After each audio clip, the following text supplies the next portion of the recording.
नमस्कार दोस्तों। आप सुन रहे हैं मेरा पॉडकास्ट दी अनुज कपूर टॉक शो। और ये है मेरी स्पेशल सीरीज जिसका नाम है माइंडफुल कन्वर्सेशंस। एंड मैं हूँ आपका होस्ट अनुज। और आज के एपिसोड में आपका हार्दिक स्वागत है। फ्रेंड्स, आज हमारे साथ जो गेस्ट हैं उनका नाम है रविकांत सोनी। वो पेशे से एक सॉफ्टवेयर इंजीनियर हैं एंड एक मोटिवेशन स्पीकर भी हैं and he is also a writer.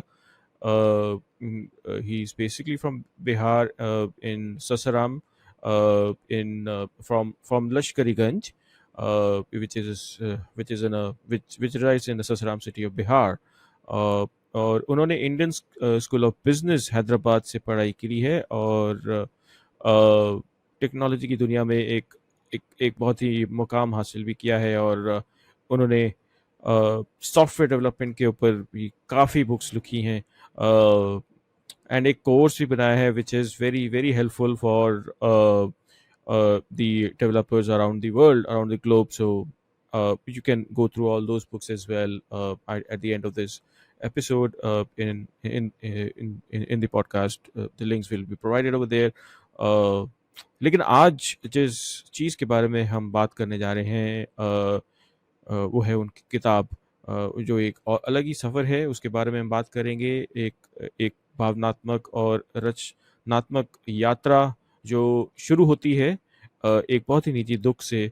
साल 2020 में उन्होंने अपने पिता को खोया। उनके निधन के बाद रवि ने अपने करियर से एक ब्रेक लिया ताकि वे अपनी मदर और अपनी फैमिली के साथ कुछ टाइम बिता सकें। और इस दौर में उन्होंने अपने भीतर के लेखक को पहचाना, एक फिक्शन की तरफ अपना रुख मोड़ा और इसी बात पे एक किताब का जन्म लिया जिसका नाम है 4 AM at the rate Bangalore international airport, जिसकी हम आज बात करेंगे इस पॉडकास्ट में।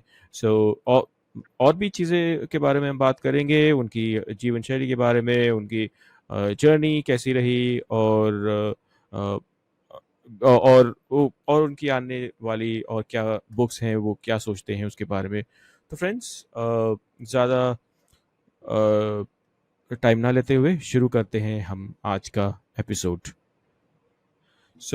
हेलो रवि, सबसे पहले स्वागत है आपका मेरे इस पॉडकास्ट में and thank you so much for taking time out to come in to this episode. Welcome. Hello Anuj, thank you for inviting me. और मुझे बहुत खुशी हो रही है कि मैं आपके पोस्ट कार्ड को ज्वाइन किया। और मैं अपना जो भी एक्सपीरियंस होगा, जो भी नॉलेज होगा और जो भी जर्नी के दौरान मैंने चीज़ों को अनुभव किया है वो आपके साथ शेयर करूँगा। तो इस अवसर को देने के लिए बहुत बहुत धन्यवाद। Okay, thank you so much once again for coming to this podcast.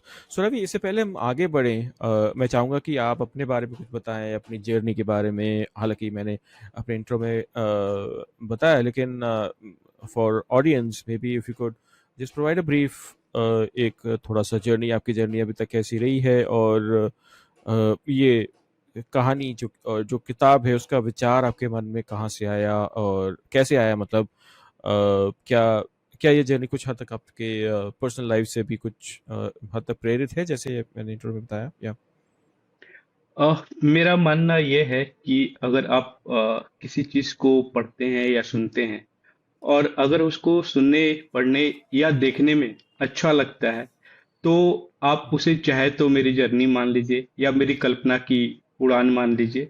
But मेरा प्रयास यही रहता है कि वो चीज आपके जहन में जाके बस जाए और आप उसे अपनी जिंदगी का एक हिस्सा मानने लगे।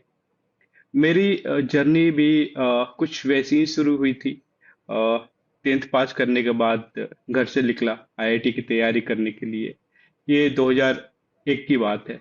फिर मैं वहाँ से कोटा गया, आईआईटी की तैयारी की और फिर मैंने बेंगलोर के एक इंजीनियरिंग कॉलेज में एडमिशन ले लिया।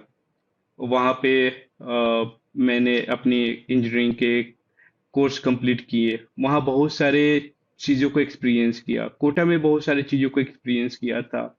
उसके बाद मैंने सॉफ्टवेयर डेवलपमेंट में अपना जॉब स्टार्ट किया, और मैंने बहुत सारे कंपनीज में काम किए हैं। एग्जांपल के लिए Infosys, HCL, standard chartered bank, या फिर और भी बहुत सारी कंपनीज है जिसमें मैंने काम किया। अभी मैं एक कंपनी में काम कर रहा हूँ as a software engineering leader.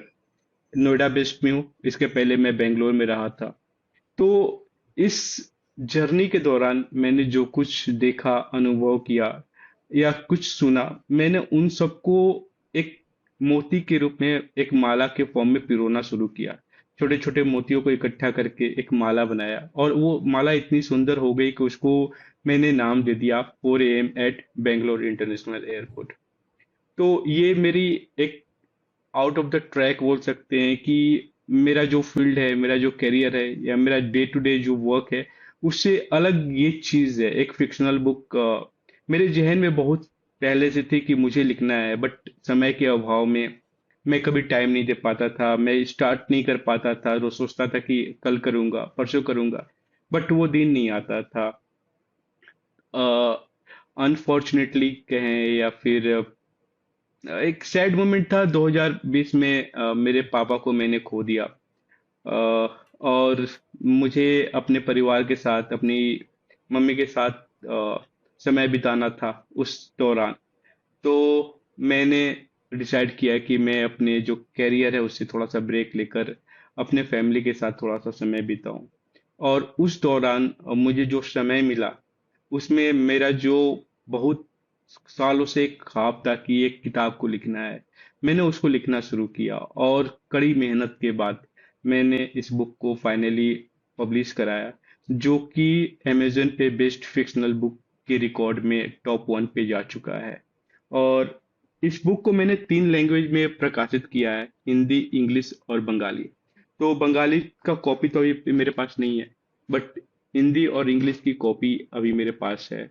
और ये एक ऐसी किताब है जो जिसको जब भी कोई पढ़ता है तो वो बोलता है कि ये तो मेरी कहानी है। तो मुझे लगता है कि कहीं ना कहीं ये एक ऑथर के लिए बहुत बड़ी बात होती है कि वो किसी के अंदर जाकर उसकी कहानी को हम्म। कोरिलेट करना शुरू कर दे। तो ये छोटी सी अ, चीज थी जो मैं सोचा कि आपके साथ शेयर करूं। Thank you, thank you Ravi. Yeah I think आपने जो बोला बहुत मुझे एक्चुअली टच कर गई, क्योंकि आपने एक बात बोली कि आप एक जिंदगी में आपके एक मोड़ आया, तो हर हर आदमी के पास की जिंदगी में ऐसा एक मोड़ आता है जब उनको लगता है कि यार ये या फिर ऐसा कोई हादसा होता है या फिर कुछ। मैं अपनी बात बताऊं तो मेरे साथ भी ऐसे ही कुछ हुआ था, मतलब आज से करीबन 4 साल पहले, अराउंड 2021 में, जब मेरी मदर एक्सपायर हुई। एंड बट मैंने फ्रैंकली स्पीकिंग मैंने उसका कुछ खास यूटिलाइज नहीं करा, क्योंकि मैं आज तक उस बात से पूछ रहा हूँ। But hats off to you to have taken that moment, gone into that deep and utilise that opportunity. उसको आपने उस अपॉर्चुनिटी को मिसयूज किया। आपने एक करियर ब्रेक लिया और आपने एक ऐसी चीज बनाई जो आई think it's commendable. I mean मैंने खुद भी अमेजन में रिव्यू जो पढ़े थे, मैंने देखे, they are really very good. And मैं अपने ऑडियंस को भी कहूँगा कि ये कि किताब को जरूर पढ़िए, क्योंकि ये किताब किताब नहीं, एक जर्नी है। So yeah hats off to you, I think it's really very commendable. So thank you. अगर इस पॉडकास्ट की बात करें तो अ, अगर हम इस पॉडकास्ट को आगे बढ़ाएं, तो आपने कहानी की शुरुआत में जो है ससाराम जैसे एक छोटे से शहर से की है, और अंत होता है बैंगलोर इंटरनेशनल एयरपोर्ट से। तो ये ट्रांजिशन बड़ा सिंबॉलिक सा लगता है। तो इसके इस सफर के पीछे का अर्थ क्या है, मतलब आपके लिए, मतलब। हाँ, सासाराम एक बहुत ही खूबसूरत शहर है। हम्म। छोटा कहना शायद कुछ मायनों में सही नहीं होगा, क्योंकि वो 2 मायनों में बहुत ही प्रसिद्ध भूमि है। एक तो है हम्म। शक्तिपीठ माँ तारा चंडी का, और दूसरा मुगल इम्पेरर शेरशाह सूरी का वो बर्थ प्लेस है, जहाँ पे उनके ओके। टॉम मकबरा आज भी है, जिन्होंने अ, इंडिया में सबसे बड़ा रोड बनवाया या फिर सिक्के की स्टार्ट की। तो ओके। और बहुत प्यारा और बहुत खूबसूरत शहर है।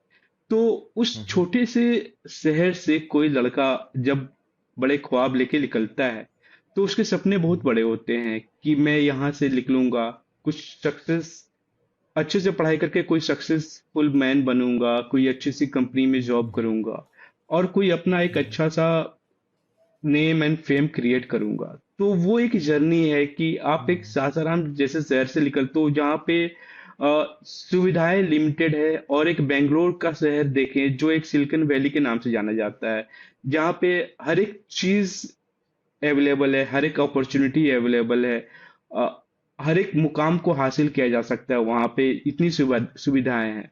तो वो एक जर्नी दिखाता है कि कोई भी बंदा, कोई भी इंसान, चाहे जब भी उसके मन में कोई जिज्ञासा आए या कोई कुछ करने की चाहत हो, तो वो उस मुकाम को हम्म। हासिल कर सकता है। तो ये एक प्रेरणादायक भी चीज है कि अगर आप किसी भी जगह से हैं और कुछ आप हासिल करना चाहते हैं, तो आप कर सकते हैं, कुछ बाधा नहीं आएगी उसको करने में। ओके। ओके। या आई वेरी गुड। या आई थिंक हर छोटे शहरों की आई मीन हर शहर की एक अलग कहानी होती है। I mean it's not that कि हर छोटा या बड़ा कोई शहर नहीं होता, मतलब हर शहर के पीछे इनफैक्ट मेरी वाइफ का जो शहर है रामपुर यूपी में, उसकी भी एक अलग ही कहानी है। वहाँ के लोग, वहाँ के जो वहाँ की जो बातें हैं, अगर आप पीछे के बैकग्राउंड जाएं तो फिर जो मुगल्स, वो बेसिकली नवाबों का शहर है। तो हर हर शहर जो छोटा हो या बड़ा हो, सबकी एक अलग ही कहानी होती है, ये तो इसमें कोई दो राय नहीं। This is very true. या सो अगर हम इस किताब की बात करें तो किताबों में पहला प्यार और दोस्ती हमेशा एक अलग ही रंग भर देते हैं। आपके कैरेक्टर्स बड़े ही रियल लगते हैं। क्या ये किसी असली जिंदगी से, क्या मतलब कहीं कहीं पे कुछ is there a kind of similarity between your real life, कुछ है, या फिर टोटली फिक्शनल है आपकी ये जो बुक है? सिमिलरिटी तो है, कुछ ना कुछ तो घटा था। और वो घटना ये थी कि मैं 10th पास करने के बाद सासाराम से कोटा गया था, आईआईटी की तैयारी की हम्म। थी। हम्म। वहां से मैं बेंगलोर गया, बेंगलोर में इंजीनियरिंग किया, और फिर वहां से मैं कॉलेज करने के बाद मैं किसी सॉफ्टवेयर कंपनी में ज्वाइन किया और जॉब करने लगा। तो सिमिलरिटी इतना ही है। बाकी की चीजें मैंने कुछ सोसाइटी में देखे हैं, कुछ मेरी कल्पना की उपज है, और कुछ हम्म। चीजें ऐसी हैं जो मैं कहानी को रोचक बनाने के लिए अपने मन से उसे डाला हूं। तो बहुत ओके। सारी चीजें हैं एक कहानी में, जैसे अगर हम दिलवाले दुल्हनिया ले जाते हैं देखते हैं, मैं उस जमाने से कोरिलेट कर पाता हूँ अपने आप को, कि जो चीजें दिल को छूती हैं, तो जब वो मूवी हम देखते थे तो लगता था कि अरे इस सही में ये घटना उसके साथ घटी होगी। तो मेरा भी यही मानना है कि आप पढ़ें और आप ये सोचें कि क्या वो मेरी अपनी कहानी है या एक कल्पना है। आपको किसमें मजा आता है आप उसे अपने साथ रख सकते हैं, मैं आपको उसके लिए मना नहीं करूंगा।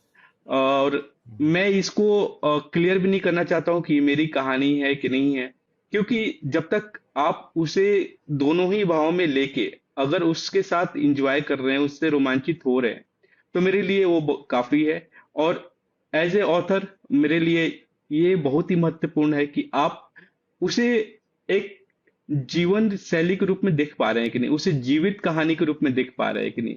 ऐसा तो नहीं है ना कि उसे केवल काल्पनिक कहानी के रूप में ही देख रहे हैं। तो जब तक उसे ये नहीं माने कि ये एक जीवित कहानी है, एक कहानी है जो घटी होगी, वो वैसे अगर आप उस दृष्टिकोण से देख पा रहे हैं, तो ये मेरे लिए बहुत बड़ी बात है। ओके। या थैंक यू रवि इस बात के लिए। एंड अगला क्वेश्चन मेरा ये होगा कि आपके लिए सबसे चैलेंजिंग हिस्सा कौन सा रहा इस किताब को लिखने के दौरान? कोई तो एक मोमेंट होगा जब ये होगा कि यार ये मुझे लिखा नहीं जा रहा, या फिर ये चीज़ थोड़ी आई मीन चैलेंजिंग है इसको, कोई एक पर्टिकुलर सीन या कोई पर्टिकुलर मोमेंट, कौन सा ऐसा रहा मोमेंट? अब इस मेरी किताब को पढ़ने वाली सबसे पहली जो कोई व्यक्ति है वो मेरी मम्मी है। और मेरी मम्मी ने वो बात बताई थी जो मुझे लिखते समय परेशानी हुई थी। उन्होंने बोला था कि उस चीज को पढ़ते समय उनकी आंखों में आंसू आ गया था। तो इस किताब में एक डेथ सीन है, और उस डेथ सीन में एक लड़के का एक्सीडेंट हो जाता है, और उसके वो अपने माता पिता का इकलौता लड़का होता है। तो उस क्षण को लिखना, उस क्षण को एक रूप देना कि वो जाकर पढ़ने वाले के मन में बैठ जाए और उनकी आंखों से आंसू ले आए, वो सबसे पीड़ादायक समय था मेरे लिए, क्योंकि उसको मुझे फील करना था। और मैं जिस मोमेंट से गुजर रहा था, कहीं ना कहीं थोड़ा सा इमोशनली मैं अपने फादर के लॉस्ट होने से थोड़ा सा वो मोमेंट मैंने कुछ ऐसा महसूस कर रहा था कि जो मैं उस चीज को ना उस कहानी के या उस पर्टिकुलर सीन के माध्यम से मैं उसमें डाल दिया था। कोरिलेट कर तो लिया। कहीं कहीं ना कहीं उसको लोग जब पढ़ते हैं ना, तो वो उनके लिए चैलेंजिंग हो जाता है कि राइट। वो एक बिछड़ाव को, वो एक हाँ। मदर एंड बेटे के, मदर को बेटे की डेड बॉडी देखने का जो फीलिंग है ना, राइट। वो महसूस करना बहुत टफ हो जाता है। और मुझे लिखना भी वो ट्रू। एक उतना ही कठिनाई भरा समय था। I can feel it, I mean मैं भी फील कर सकता हूँ आपने कैसे फील किया होगा। मैं तो सुन के ही मेरे को तो बहुत अभी I I had goose bumps when you were speaking. Literally मैं ये कहूँगा कि मेरे अभी पूरे बॉडी में पूरे गूज बम्प्स हो गए हैं। तो मतलब आई कैन इमेजिन जब लोग इस उस मोमेंट को या फिर उस पर्टिकुलर सीन को पढ़ेंगे, तो मतलब उनको उनके दिमाग में क्या मतलब होगा। I I can't really make sure. मतलब मैंने जब इस किताब को भी अभी पढ़ना शुरू किया था, तो फिर मेरे को भी थोड़े वैसे ही पल महसूस हुए थे। तो बट अगर हम इस पॉडकास्ट को आगे बढ़ाएं, तो एक और सवाल मैं पूछना चाहूँगा कि आपकी राइटिंग का प्रोसेस क्या होता है। बेसिकली इस माहौल को थोड़ा ठंडा करने के लिए, थोड़ा सा कूल डाउन बिल्कुल। करने के लिए, मैं एक क्वेश्चन आपसे पूछना चाहूंगा थोड़ा हट के, कि आपकी राइटिंग का प्रोसेस क्या होता है। क्या आप किसी स्पेसिफिक रूटीन को फॉलो करते हैं, क्योंकि आप एक सॉफ्टवेयर इंजीनियर भी हैं, आप काम भी करते हैं, तो कैसे आपने हालांकि आपने करियर ब्रेक लिया, बट इन केस अगर आप लिखना चाहें अगर फ्यूचर में कोई किताब, तो मतलब हाउ डू यू मैनेज, मतलब how to what is the writing process that you follow basically? Okay, so मैं यहाँ पर ना दो चीजों के बारे में अब बात करना पसंद करूंगा। Mhm. पहला है टाइम मैनेज कैसे करता हूँ बुक लिखने के लिए, और दूसरा मेरा पैटर्न क्या होता है बुक को लिखने का। सो पहले मैं टाइम मैनेजमेंट की बात करता हूँ। तो ये तो ये जो फिक्शनल बुक है 4 AM at Bangalore international airport, ये तो मैंने करियर ब्रेक के ड्यूरेशन में लिखा, बट इसके पहले मैंने 4 सॉफ्टवेयर से रिलेटेड बुक पब्लिश कर चुका हूँ। Right. तो उसको मैंने अपने करियर के समय ही लिखा था, जिस समय मैं जॉब करता था। तो मेरा मेरा प्रोसेस ऑफ राइटिंग ये रहता है कि जब भी आप फ्री हैं, तो अगर आपको लगता है कि आप वो टाइम मिस यूटिलाइज कर रहे हैं, आइदर किसी ओटीटी को देखने में, या कुछ रील्स देखने में, या फिर दोस्तों के साथ हैंग आउट करने में, मैं उसको यूटिलाइज कर लेता हूँ। और उसको मैं कोशिश करता हूँ उसको यूटिलाइज करके लिखना शुरू करूँ। एटलीस्ट अगर एक पन्ना दो पन्ना भी अगर पर डे हम लिखते हैं, तो वो धीरे धीरे एक बुक का फॉर्म ले लेता है। तो ये एक मेरा टाइम मैनेजमेंट का प्रोसेस रहता है।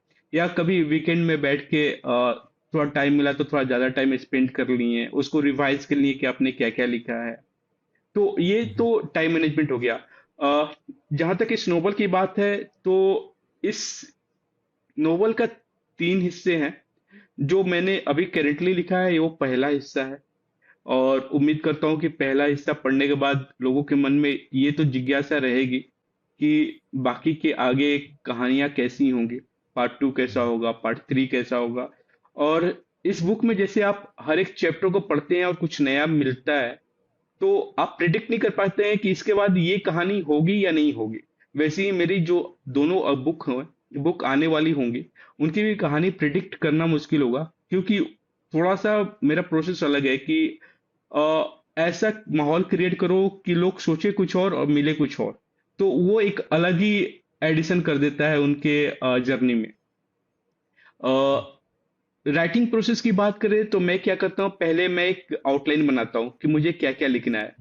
फिर मैं उसके डिटेलिंग में जाता हूँ, हर एक टॉपिक के डिटेलिंग में जाता हूँ कि उसमें मुझे क्या क्या भरना है।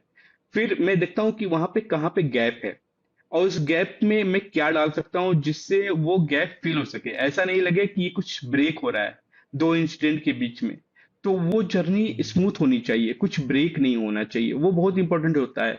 अदरवाइज रीडर्स क्या करेंगे कि अगर एक बार कहीं किसी कहानी में ब्रेक लग गया ना, तो वहां पे वो बंद कर देते हैं, और एक बार अगर किताब बंद हो गई तो उसको बंद रीडर्स के कर, लिए हाँ। खोलना बहुत मुश्किल होता है। तो राइट। ये अपने आप में ही एक बहुत चैलेंजिंग काम होता है। फिर मैं उसको रिवीजन मोड में लाता हूँ करेक्शन करने के लिए कि वहाँ कहाँ कहाँ करेक्शन कर सकते हैं, क्योंकि आपकी लैंग्वेज प्रॉपरली ग्रामेटिकली करेक्ट होनी चाहिए। 100% तो मैं नहीं बोल सकता हूँ, बट जितना हो सके उतना करेक्ट करने, त्रुटि नहीं होनी चाहिए। मतलब कुछ लोग होते हैं कि उन्होंने कहानी लिख लिया तो उन्हें हड़बड़ी होती है कि जल्दी से इसको प्रिंट करा ले, बट ऐसा नहीं होना चाहिए। आपने जितना लिखने में लगाया उतना ही टाइम उसको फिनिशिंग करने में लगाइए, फिनिशिंग। उसको थोड़ा और प्रूफ चमकाइए, रीडिंग। उसको हाँ, उसको प्रूफ रीडिंग कीजिए, उसको थोड़ा सा पॉलिश कीजिए, और देखिए कि उसमें कहाँ पे कुछ ऐसा जगह है जिसको रिवाइज कर सकते हैं, जिसमें कुछ ऐड कर सकते हैं, कुछ रिमूव कर सकते हैं। ये बहुत इंपॉर्टेंट हो जाता है किसी भी एक बुक को पब्लिश करके लोगों के दिल में उसको छाप छोड़ने के लिए। तो ये एक मेरा पूरा ओवरऑल प्रोसेस होता है एक बुक को पब्लिश करने में, और मैंने यही फॉलो किया था। Thank you Ravi. I think ये बहुत ज़रूरी है। जो आपने एक चीज़ बोली, टाइम मैनेजमेंट, वो तो खैर बहुत ही ज़्यादा ज़रूरी है। नॉट जस्ट इन राइटिंग, मैं तो कहता हूँ कि हर ही फील्ड में अगर आप, मतलब एक्चुअली में मैंने लोगों को देखा है जो ये मोटिवेशनल स्पीकर्स वगैरह भी, और भी जो लोग हैं, वो इस चीज़ के ऊपर बहुत फोकस करते हैं। टाइम मैनेजमेंट बहुत ज़रूरी है। अगर इन केस लोगों को सक्सेसफुल होना है, तो you need to manage your time. And वहीं पे ही कुछ लोग जो है मात खा जाते हैं, they are not able to manage time. मतलब मैंने कई किताबें इसमें देखी हैं, पढ़ी भी हैं, बट जब एक्चुअल पे जब बात आती है, then it all depends upon us basically, कि हम कैसे कर सकते हैं इस पे। और एक बात बोली आपने कि सोशल मीडिया, इंस्टाग्राम रील्स वगैरह, दिस इज आज के तौर पे देखा जाए तो ये बहुत बहुत ज़्यादा इम्पोर्टेंट है, बहुत ज़्यादा महत्वपूर्ण है, क्योंकि आजकल के हम पास आजकल लोगों में बहुत डिस्ट्रैक्शंस हैं। बेसिकली हमारे पास बहुत डिस्ट्रैक्शन है। We have social media, Instagram हो गया, या फिर रील्स हो गए, या फिर ओटीटी। अगर एक बार आपने ओटीटी देखना शुरू कर दिया, तो फिर आपका मन करता है कि भैया इसको देखते जाओ। या फिर रील्स, एक बार आपने रील्स को देखा, तो बस आपका मन करता है इसको स्क्रॉल करते जाओ, स्क्रॉल करते जाओ। फिर आपका टाइम कहाँ चले जाता है आपको पता नहीं चलता। तो ये बहुत ज़रूरी है अपने, मुझे ऐसा लगता है कि ये अपने ऊपर कंट्रोल रखना एक, इट्स वेरी इंपॉर्टेंट, कि भैया अगर मुझे ये नहीं देखना है तो नहीं देखना। या फिर एक टाइम सेट कर लिया कि अगर मुझे ये आज मुझे दिन में एक ख़त्म करनी है किताब, तो 2 घंटे आप उस मोबाइल को या तो एयरप्लेन मोड में डाल दो, या फिर कहीं पे छोड़ दो, ताकि आप उस फोन को ना देखो। जब तक ये नहीं होगा, तब तक मुझे नहीं लगता कि ये जो डिस्ट्रैक्शंस हैं वो आप पूरी मतलब आप पूरी कर पाओगे। बिल्कुल बिल्कुल। राइट। सो आगे बढ़ते हैं मेरे नेक्स्ट क्वेश्चन की तरफ। तो मैं एक सवाल पूछना चाहूँगा कि जैसे जैसे आपने शुरू में एक बहुत अच्छी बात बोली कि कोई भी शहर छोटा या बड़ा नहीं होता, बट हैविंग सेड दैट, आप आजकल के जो लोग हैं मोस्टली, जो जैसे ससराम हो गया, या फिर बहुत सारे लोग they they move to metropolitan city में भी दिल्ली और कर्नाटक, बैंगलोर, हैदराबाद, वो सब मूव करते हैं पढ़ाई के लिए या फिर जॉब के लिए। तो अ, आज के युवा एक छोटी जगह से बड़े सपने लेकर निकलते हैं। मतलब यू नो, मतलब आप आपके लिए आप उनके लिए क्या संदेश देना चाहेंगे, क्या मतलब अ, इस कहानी के माध्यम से what is the message that this entire story has put for those people basically. मैं एक छोटी सी जर्नी आपके साथ शेयर करना चाहता हूँ। जब हम्म। मैं पहली बार सासाराम से निकला और मैं कोटा हम्म। गया, तो हम्म। सासाराम में जो ट्यूशन क्लासेस चलते थे या कोचिंग सेंटर चलते थे, वहाँ 10-12 बच्चे होते थे। जब मैं कोटा में गया और वहाँ के कोचिंग में जब मैंने एडमिशन लिया, तो वहाँ पे देखा कि हजारों की तादाद में बच्चे आ रहे हैं। एक हम्म। अलग माहौल, एक अलग चकाचौंध की दुनिया। तो एक छोटे से शहर से आए हुए बच्चे के लिए इस दुनिया में अपने आप को ढालना एक बहुत बड़ी बात हो जाती है। हम्म। और वहां पे आपको उस भीड़ में अपने एक्सीलेंस को कायम रखना पड़ता है। तभी आप अपने सपनों को अचीव कर सकते हैं। और वहां से फिर आप किसी मेट्रोपॉलिटन सिटी में जाते हैं, लाइक बेंगलोर।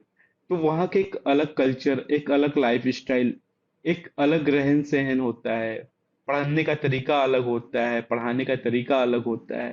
तो किसी भी अ, किसी भी पर्सन को, अगर एक छोटे किसी भी शहर से निकल के, छोटा बड़ा कोई भी शहर हो, अगर उनकी महत्वाकांक्षाएं अगर बड़ी हैं, तो उसको पूरा करने के लिए उनका डेडिकेशन, अपना देना पूरा 100% पड़ता है। चाहे चीजें छोटी हो बड़ी हो, उसका कोई फर्क नहीं पड़ता है आपके फाइनल गोल पे। आजकल आप देखते हैं कि कुछ लड़के अपने शहर में ही, अपने गांव में ही रह के यूपीएससी क्रैक कर लेते हैं। कुछ लड़के दिल्ली, बेंगलोर में जाकर उसकी तैयारी करते हैं। तो आप अपने जो भी गोल सेट करते हैं, उस पे आप फोकस्ड रहिए, और उस पे उसके अकॉर्डिंग आप अपनी टाइमलाइन बनाइए और उस टाइमलाइन को आप फॉलो कीजिए। तो आपके सामने जो भी ऑब्स्टेकल्स होंगे, वो कहीं ना कहीं छोटा दिखने लगेंगे। और आपके प्रॉपर टाइम मैनेजमेंट के और आपके डेडिकेशन के साथ आप किसी भी चीज को हासिल कर सकते हैं। तो कहीं से भी कोई आए, किसी भी फैमिली से आए, एट द एंड, अगर आपने फाइनल गोल बनाया है और उसके बीच की टाइमलाइन को आप प्रॉपरली मैनेज कर रहे हैं, तो चीजें इजीली अचीव हो जाती हैं। वैसा ही मैंने भी किया था, और मैंने ये चीज को अचीव किया है। तो मुझे लगता है कि हर वो इंसान जो किसी चीज को करना चाहता है, वो कर सकता है। उसके लिए कोई बहुत बड़ी बात नहीं है। Right, exactly. सो एक और क्वेश्चन मेरे दिमाग में अभी आ रहा है कि 4 AM at the international Bangalore airport, बहुत ही एक यूनिक सा नाम है। तो ये नाम कैसे मतलब आया आपके, मतलब ये टाइटल एक अपने आप में ही एक मतलब इस कहानी का कुछ और भी नाम हो सकता था, बट यही नाम क्यों आपने सोचा, मतलब हाउ डिड इट कम, मतलब ये कैसे आया आपके जहन में कि भैया यही नाम रखना है मेरे को, 4 AM at the international airport. कभी आपने कभी आपसे किसी ने ये बारे में बात नहीं की या फिर पूछा नहीं? आई एम श्योर किसी कहीं कहीं से तो कहीं ने पूछा होगा कि यार ये नाम क्यों। तो आप मैं ये पूछना चाहूंगा कि ये सी जैसे मैंने कई नॉवेल्स पढ़ी हैं तो बट उसमें से मुझे ये नाम थोड़ा सा यूनिक लगा। तो जैसे आपकी हंसी भी बता रही है, तो मैं आपसे पूछना चाहूंगा कि how did you come with this different name all together? Okay. तो ऐसा नहीं है कि मैं कुछ यूनिक नाम रख कर अपनी किताब का मैं एक हाइप क्रिएट करना चाहता था। ऐसा कोई उद्देश्य नहीं है। सो अगर आप इस बुक के कवर को आप देखोगे ना, अगर आपको दिख रहा होगा, तो आपको राइट, यहाँ राइट। पे एक प्लेन दिखेगा। और प्लेन सुबह दिखेगा, हाँ, 4 बजे की जो आकाश की नीली नीला आकाश होता है, वो हम्म, सीन आपको दिखेगा। तो 4 AM तो हम्म, आपको समझ में आ गया। एयरपोर्ट तो समझ में आ गया कि ये एयरपोर्ट है, क्योंकि प्लेन ये दिख रहा है। ठीक है। हम्म, हाँ, नाम क्यों पड़ा, इसके लिए आपको बुक के अंदर जाना पड़ेगा।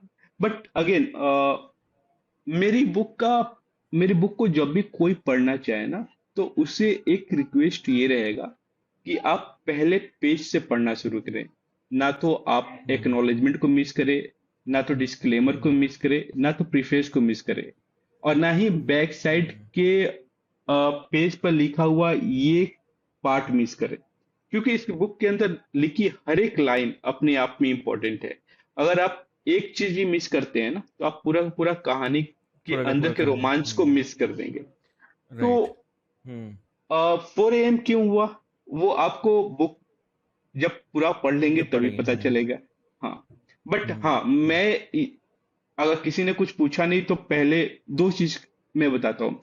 एक तो मैंने जिस समय मैं बुक पब्लिश करने वाला था, तो मैंने इसका कवर डालकर नहीं, बेसिकली कवर डालकर और टाइटल डालकर मैंने पूछा कि लोग इसके बारे में क्या उम्मीद करते हैं, कि इस टाइटल से या इस कवर से लोग क्या सोचते होंगे कि इस कहानी के अंदर में क्या क्या होगा। सोचते। तो किसी ने बोला कि टाइटल देख के तो लगता है कि लड़का वर्ल्ड वार के लिए जा रहा है एयरपोर्ट से अपनी फ्रेंड को अलविदा बोलकर। कोई बोला कि उसको हम्म, कोई नया प्यार मिल गया एयरपोर्ट पे। तो ऐसे ऐसे बहुत सारी चीजें लोगों ने अपने अपने कमेंट दिए। लोग। कुछ और जो लोग मुझसे डायरेक्टली पूछते हैं उनको मैं बोलता हूँ कि भाई इसका आंसर किताब के अंदर है, और आपको किताब के पता अंदर है। चलेगा कि हाँ, आप राइट। जब पढ़ेंगे तो आपको पता चलेगा हम्म, कि ये क्यों लिखा गया, उस 4 बजे क्या हुआ था वो किताब के अंदर है। तो हम्म, मैं उसको डिस्क्लोज नहीं करना चाहूंगा, क्योंकि वो सबसे हम्म, एक महत्वपूर्ण पार्ट है इस पूरे कहानी का, इस पूरे जर्नी का। और उसको मैं राइट। किताब के अंदर ही रहने देना चाहता हूँ, ताकि जब भी लोग पढ़ें हम्म, इसको तो उसको वो जान पाए कि आखिर मैंने ये टाइटल क्यों दिया था, क्या हुआ था इस समय। सो आई एम श्योर मेरे लिसनर्स को ये क्यूरोसिटी रहेगी कि ये नाम क्यों पढ़ा, तो लिसनर्स ये किताब को ज़रूर पढ़ें, ताकि आपको पता चले कि इस किताब का नाम 4 AM at the international airport क्यों है। तो जब तक आप किताब को पढ़ेंगे नहीं, तो आपको पता नहीं चलेगा कि हाँ, इस किताब का टाइटल ये है। तो इस किताब को ज़रूर पढ़ें, और तभी आपको मालूम पड़ेगा। तो रवि, आपकी दिनचर्या क्या रहती है, और I mean to say that how is your daily life looks like, and एक बहुत ही महत्वपूर्ण क्वेश्चन मैं पूछना चाहूँगा कि आप do you like reading, and अगर आपका जवाब हाँ है, तो हाल ही में अगर आपने कोई किताब पढ़ी हो। मैं अगर अपनी दिनचर्या की बात करूं तो मैं जब सुबह उठता हूं तो एक प्रार्थना के साथ उठता हूं, और मैं अपने प्लान को प्रॉपरली नोट डाउन करता हूँ कि आज मुझे क्या क्या करना है। इस वीक का क्या प्लान था, उसमें से मैंने क्या क्या अचीव किया, क्या क्या बैकलॉग हैं, और उसके अकॉर्डिंग मैं चीज़ों को शेड्यूल करता हूँ, सो दैट लाइक चीज़ें अकॉर्डिंगली अलाइन हो अपनी जगह पे। सो उसी से रिलेटेड मेरी ये किताब की जर्नी भी रही है कि मैंने उसी स्टेप को फॉलो करते हुए इस किताब को लिखा भी है, उसी रूटीन को फॉलो करते हुए। और जहाँ तक मैं किताब की बात करूँ तो हाँ, मुझे कुछ ऑथर्स पसंद है। जैसे मैं बहुत पहले जब मैं इंजीनियरिंग की तैयारी करता था, उस समय चेतन भगत की पहली बुक आई थी 5 पॉइंट, और उस समय मैंने वो पहली किताब पढ़ी थी। उसके पहले ऐसा स्टीरियोटाइप बना हुआ था कि शायद आपको एक नोवेल पढ़ने के लिए आपको उस लैंग्वेज की बहुत अच्छी जानकारी होनी चाहिए, बट एक सिंपल लैंग्वेज में जब एक किताब को हम पढ़ते हैं तो कहीं ना कहीं हम उससे कनेक्ट कर पाते हैं, और वो कनेक्शन एस्टेब्लिश हुआ था उस समय। और उसके बाद मैंने चेतन भगत की 2-3 और किताब पढ़ी, और उनकी किताब काफी सिंपल लैंग्वेज में थी और लोगों को कनेक्ट कर पाती थी। अ, उसके बाद मैंने किसी और की अगर किताब की बात करूं तो सुधा मूर्ति जी, उनकी किताब मैंने पढ़ी है। उनका किताब का शैली भी बहुत सिंपल और कनेक्टेड वाला रहता है, कि आप इजीली उससे कनेक्ट कर पाते हम्म, हैं, बहुत ज्यादा आपको एफर्ट लगाने की जरूरत नहीं पड़ती है। हम्म, तो ये रिसेंटली है, एक शिवा से रिलेटेड भी बुक्स थी जिसके 3 पार्ट्स आए थे, जिसपे अभी रिसेंटली मूवी भी बन चुकी है, ब्रह्मास्त्र। राइट। तो वो भी किताब बहुत अच्छी थी। वो एक अलग ही जोन में लिखी हुई किताब है, जो जिसको पढ़ने के बाद एक अलग ही फीलिंग आती है, एक अलग ही विजुअलाइजेशन क्रिएट होता है। और कभी भी बुक हम लिखते हैं तो हमारा थॉट प्रोसेस रहता है कि उस विजुअलाइजेशन को क्रिएट करे। कोई भी ऑथर चाहता है कि जब वो कोई रीडर उस बुक को पढ़े तो हम्म। उसको विजुलाइज कर पाए, उस स्टोरी के साथ वो मूव कर पाए। तो इन सब ऑथर्स का काफी मैं बहुत बड़ा फैन रहा हूँ, और उम्मीद करता हूँ कि आप भी कहीं ना कहीं इन ऑथर के साथ जुड़े होंगे, या आप कुछ और अपना शेयर करना चाहें मेरे साथ तो मुझे खुशी होगी। राइट, राइट, यस, आपने सही बोला। इनफैक्ट आई कैन, मैं आपकी बात से सहमत करता हूँ कि जब आपने बोला कि चेतन भगत जो है वो बहुत ही सिंपल किताब लिखते हैं। आप देख रहे हो कि मैं स्माइल कर रहा था क्योंकि मैंने पहले मुझे रीडिंग का तो पहले से शुरू से शौक था, लेकिन जो एक्चुअल जो रीडिंग का शौक पड़ा वो it was because of Chetan Bhagat novel basically.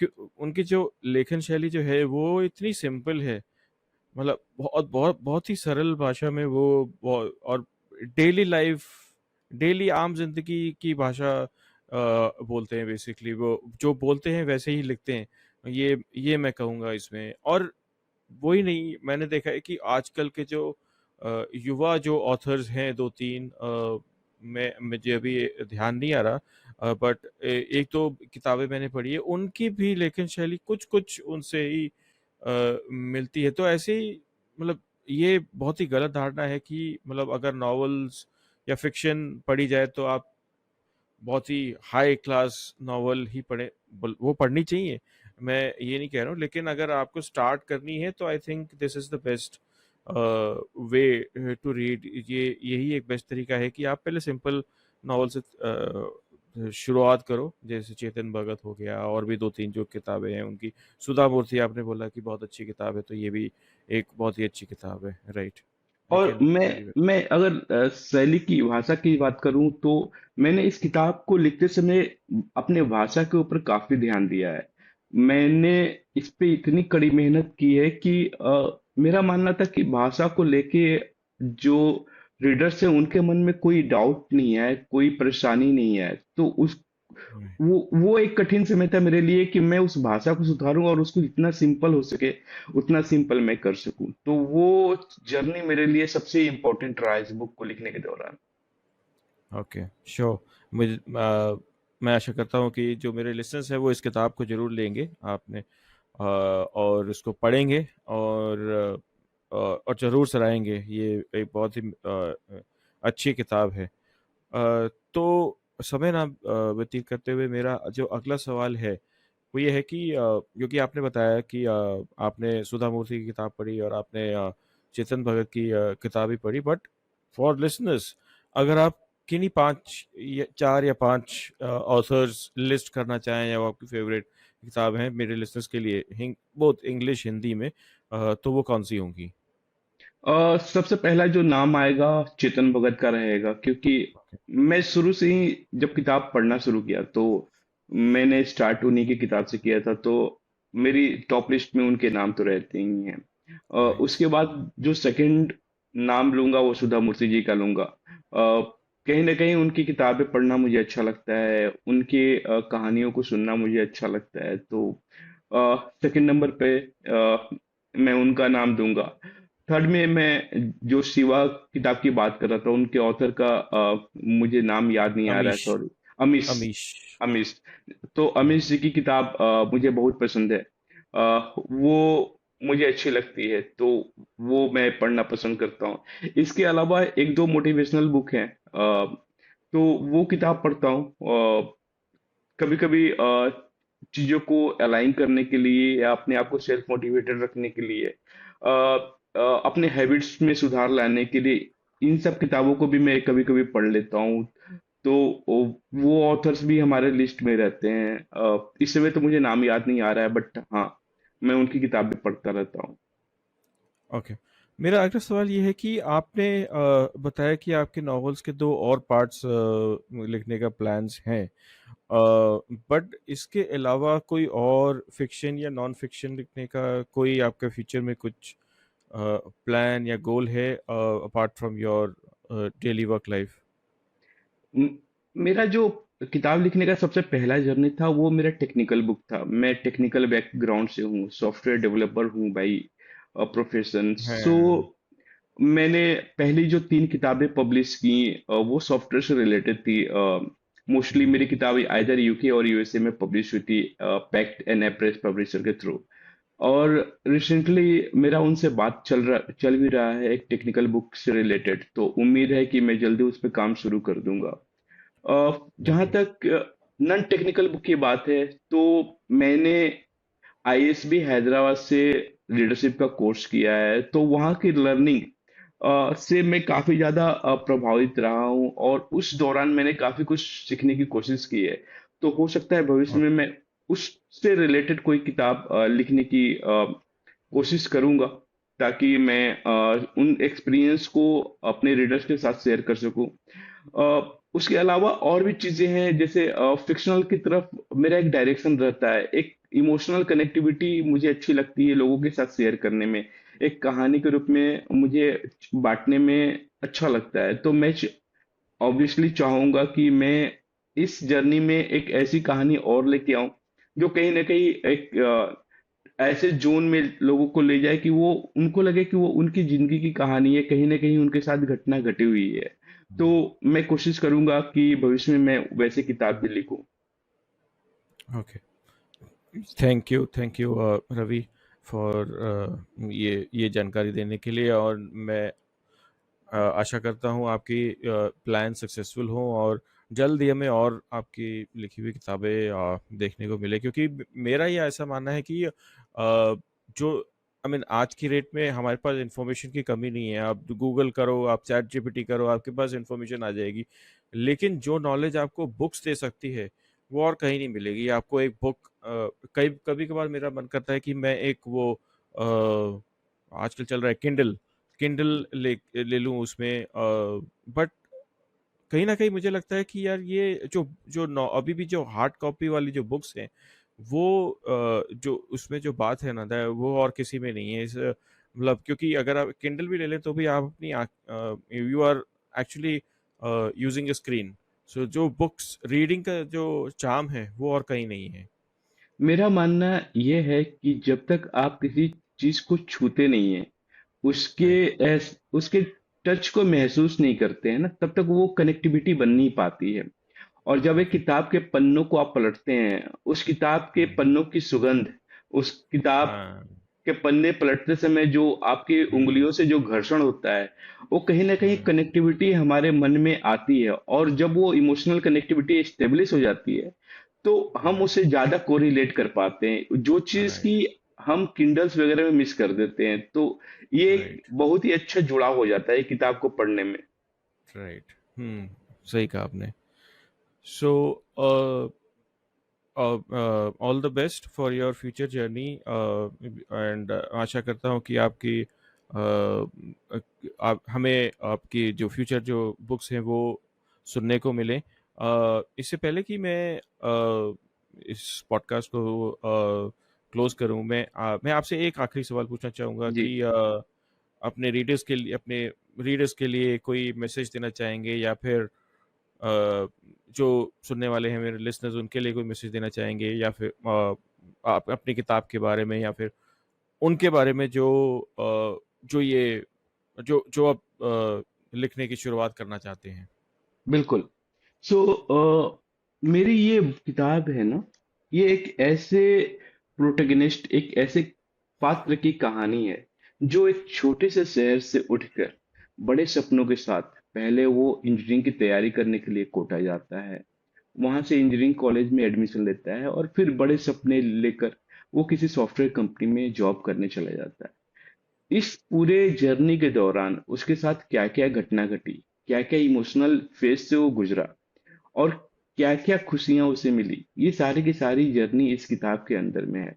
ये कहानी किसी की भी हो सकती है। हर एक लड़का जो 10th पास करके घर से निकलता है और बड़े सपने लिए वो अपने घर से निकलकर किसी दूसरी दुनिया में जाता है, वहां तैयारी करता है, जॉब ज्वाइन करता है, तो वो हर किसी के साथ वो घटना घटती है। और हर कोई जो किताब लिखना चाहता है, अगर वो इसी तरह के छोटे छोटे पात्र को इकट्ठा कर कर एक मोती के रूप में उसे इकट्ठा करते जाए और माला के रूप में उसे पिरोता चला जाए, तो कोई भी व्यक्ति जो एक किताब लिखना चाहता है वो लिख सकता है। मेरी ये किताब आप जब पूरी किताब पढ़ेंगे तो पता चलेगा कि ये कहानी कहाँ शुरू हुई है और कहाँ खत्म हुई है, और इसके आगे क्या उम्मीद करते हैं ये भी पता चलेगा। तो वो कहीं ना कहीं आपको एक मोटिवेट करता है कि आप भी, आपको एक प्रेरणा देता है कि अगर कोई सामने वाला बंदा एक ऐसे माहौल को क्रिएट करता है कि वहां से लोग जुड़ने लगते हैं, तो आप भी कर सकते हैं। आप भी उस कंसेप्ट को यूज करके आप भी कहानी लिख सकते हैं, और आप भी अपना एक जो एस्टेब्लिशमेंट है लेखन की दुनिया में, वो कायम कर सकते हैं। काया। तो आपको भी, मतलब हर किसी को एक प्रयास करना चाहिए, और अपनी जिंदगी में हर किसी को कुछ ना कुछ तो लिखना चाहिए। ये मेरा मानना है, और उम्मीद करता हूँ आप भी कुछ ना कुछ तो लिखते ही होंगे, अनुज जी। हम्म। मैं पेशे से एक राइटर हूँ, तो मैं भी काफ़ी कुछ लिखता हूँ, बट मैंने मतलब ये फिक्शन और नॉन फिक्शन बुक कह लें, इसमें मतलब कभी कोशिश नहीं करी, but don't know about the future कि how it goes, but yeah I mean लिखता तो हूँ, but not books, not into books of fiction, right. But I would love to read your books. I wish कि आप एक book लिखो, and I would receive a author copy of your book. So sure, please will. आप जल्दी ये खुशखबरी मुझे दें, और मुझे बहुत ही अच्छा लगेगा। मुझे ही नहीं, जितने भी लोग इस पॉडकास्ट को सुनेंगे, उन सारे लोगों को अच्छा लगेगा कि आपकी लिखी हुई किताब उन्हें पढ़ने को मिले। श्योर श्योर श्योर, बट ये पॉडकास्ट तो आपके लिए है, तो इस तो मैं आपसे बहुत बहुत आपका धन्यवाद देता हूँ कि आप मेरे इस पॉडकास्ट में आए और हमें अपनी ये बुक के बारे में जानकारी दी, या अपनी बुक के बारे में बताया। We we are very delighted to have you, और मैं आशा करता हूँ मेरे लिसनर्स इस किताब को जरूर खरीदेंगे और पढ़ेंगे और सराहेंगे भी, 4 AM at the rate Bangalore international airport, क्योंकि ये सिर्फ एक कहानी नहीं है, बल्कि एक जज्बाती सफ़र है जो हर पाठक के दिल को छू सकती है। तो मैं आशा करता हूँ कि आपकी ये बुक ज़्यादा से ज़्यादा लोग खरीदें और इसे पढ़ें भी, और इसको रिव्यू करें। लिसनर्स, ये बुक जो है अवेलेबल है स्टोर्स पे, तो आप जाइए उसको परचेज करिए, इसको, और इसको ज़रूर पढ़िए। But Ravi ji, thank once again, thank you so much for coming to my podcast. Anuj ji, तहे दिल से आपका धन्यवाद इस पोस्टकार्ड में मुझे जोड़ने के लिए। और मैं उम्मीद करता हूँ कि आपको और सारे श्रोतागण को मेरी किताब जब वो पढ़ेंगे तो उन्हें बहुत पसंद आएगी, और वो लोग मुझसे डायरेक्टली कनेक्ट कर सकते हैं लिंक्डइन पे, इंस्टाग्राम पे, और अपने मन की बात मेरे साथ शेयर कर सकते हैं कि उन्हें ये किताब कैसी लगी, और भी भविष्य में वो क्या क्या मुझसे उम्मीद करते हैं। तो इसी के श्योर साथ मैं सभी को नमस्कार करता हूँ। Sure, thank you so much thank once you. Again, bye bye. Bye. तो दोस्तों, ये थे रविकांत सोनी, जिन्होंने अपने अनुभव और प्रेरणादायक शब्द यूज़ किए, और उनसे हमें रूबरू कराया। और अगर आपने अभी तक उनकी किताब 4 AM at the rate international 4 AM at the rate Bangalore international airport नहीं पढ़ी है, तो इसे ज़रूर पढ़ें। अ, इस बुक का जो लिंक है वो इस पॉडकास्ट के डिस्क्रिप्शन में मौजूद है, तो आप वहाँ से इसको खरीद सकते हैं। ये सारे ऑनलाइन स्टोर, अमेज़न, फ्लिपकार्ट वगैरह सब में अवेलेबल है। तो आप जाएं और इसको ज़रूर पढ़ें, और अपने रिव्यूज़ इस किताब के बारे में दें कि आपको कैसी लगी। आप सभी लिसनर्स को मेरा धन्यवाद, जो आज मेरे साथ इस एपिसोड में जुड़े। अगर आपको ये एपिसोड पसंद आया हो तो मुझे ज़रूर बताएं। मेरा ईमेल आईडी है saffron@gmail.com। आप मुझे अपने सुझाव बताएं कि आप कौन से गेस्ट को सुनना चाहेंगे, या फिर आप मुझे लिख सकते हैं और बता सकते हैं कि ऐसा कोई गेस्ट जो लगता है मेरे पॉडकास्ट में आना चाहे, तो उनके बारे में बता सकते हैं। हम ज़रूर कोशिश करेंगे कि उनको अपने पॉडकास्ट में लेकर आएँ। या फिर आप कौन सी किताब के ऊपर सुनना चाहेंगे, आप अपने व्यूज़, अपने कमेंट्स दीजिए। और एक तीसरी बात, वो जो बहुत ही ज़रूरी है, इस एपिसोड को आप शेयर करिए। ये सारे प्लेटफॉर्म्स पर अवेलेबल है, यूट्यूब और other audio platforms like Spotify, Amazon music. आप इसे सुन भी सकते हैं, आप इसको देख भी सकते हैं। और इसमें एक सब्सक्राइब बटन है, तो आप इसको मेरे चैनल को सब्सक्राइब करना ना भूलें। और अ, इससे मुझे मोटिवेशन मिलती है कि ताकि मैं आपके लिए और ज़्यादा एपिसोड लेके आऊँ और ज़्यादा अच्छे गेस्ट लेकर आऊँ, तो it it gives me a motivation basically to do good work with. So and last but not the least, इस एपिसोड को आप ज़्यादा से ज़्यादा शेयर करें अपने नेटवर्क में, ताकि अ, ये इस किताब के बारे में और लोगों तक पहुँचे, और लोग इसको पढ़ें, और लोग इस ये बहुत ही महत्वपूर्ण किताब है, जिसको पढ़ना बहुत ज़रूरी है। तो आप इसको ज़्यादा से आप इस एपिसोड को ज़्यादा से ज़्यादा शेयर करें। तब तक आज के लिए इस एपिसोड में आज के लिए इतना ही। अगले एपिसोड में आपसे फिर मुलाकात होगी एक और नए गेस्ट के साथ, एक और नए ऑथर के साथ, जो अपनी कहानी बताएंगे। तब तक के लिए अलविदा दोस्तों, बाय बाय।